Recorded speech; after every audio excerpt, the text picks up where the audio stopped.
گناہوں کا دنیاوی نتیجہ۔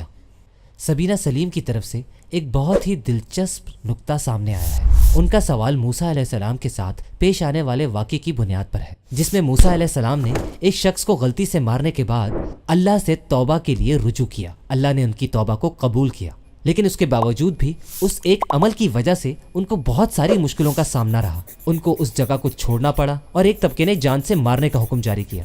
تو سوال یہ ہے کہ اللہ کی طرف سے معافی اور توبہ قبول ہونے کے باوجود بھی ہمیں دنیاوی زندگی میں مشکلات اور آزمائشوں کا سامنا کرنا پڑ سکتا ہے۔ یہ بات بالکل درست ہے کہ آپ نے جو گناہ کیے ہیں وہ آپ کی دنیاوی زندگی میں آزمائشیں لا سکتے ہیں۔ آپ نے ایک جرم کیا، کسی کے ساتھ زیادتی کی، تو آپ نے اللہ سے تو معافی مانگ لی، لیکن دنیاوی زندگی میں آپ کو اس کے بعد بھی آزمائش کا سامنا کرنا پڑ سکتا ہے۔ تو دونوں باتوں کو علیحدہ علیحدہ رکھنا چاہیے۔ لوگ آپ کو معاف نہیں کرتے، لیکن اللہ آپ کو معاف کر دیتا ہے، اور اللہ کی معافی آخرت کے لیے ہے۔ تو در حقیقت ہمارے گناہوں کی سزا ہمیں اس دنیا میں بھی ملتی ہے اور آخرت میں بھی، لیکن اللہ سے توبہ کرنے سے ہم آخرت کی سزا سے بچ سکتے ہیں۔